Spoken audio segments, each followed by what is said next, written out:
ചിതറിച്ചിതറി നാടിൻ്റെ പലയിടങ്ങളിലേക്ക് പോയ ജൂതൻ പോയ സ്ഥലങ്ങളിലെല്ലാം വലിയ സമ്പന്നനായി മാറി. അനേക നാളുകൾക്കൊണ്ടാണ്. ഇന്ന് ലോകത്തിൽ ഏറ്റവും സമ്പന്നമായ കമ്പനികളൊക്കെ അവൻ്റെയാ, ഏറ്റവും ശക്തമായ സ്ഥാപനങ്ങൾ അവൻ്റെയാ.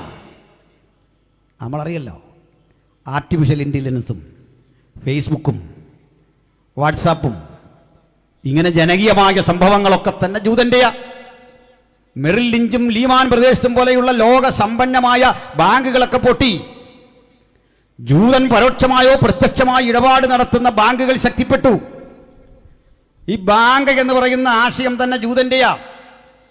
പലിശയ്ക്ക് പണം കൊടുക്കുക എന്ന ഏർപ്പാട് ജൂതൻ്റെയാ.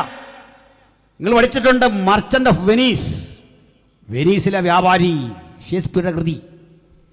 ഷേക്സ്പിയറുടെ മർച്ചന്റ് ഓഫ് വെനീസിലെ കഥാപാത്രം എന്ന് പറയുന്നത് വാസ്തവത്തിലൊരു ജൂതനാണ്.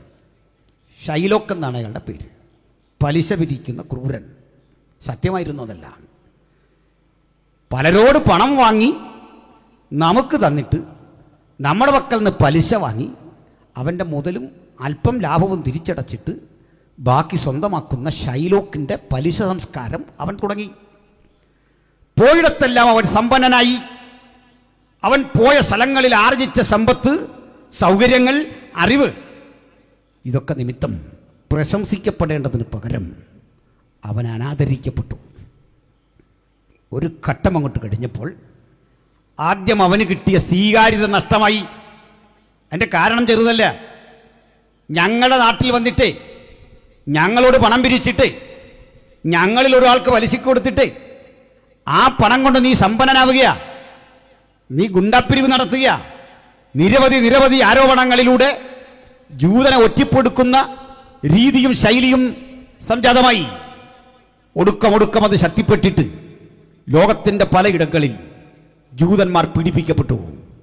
യൂറോപ്പിൻ്റെ മേഖലകളിൽ ജൂതന്മാരെ അതികിരാതമായി പീഡിപ്പിച്ചു.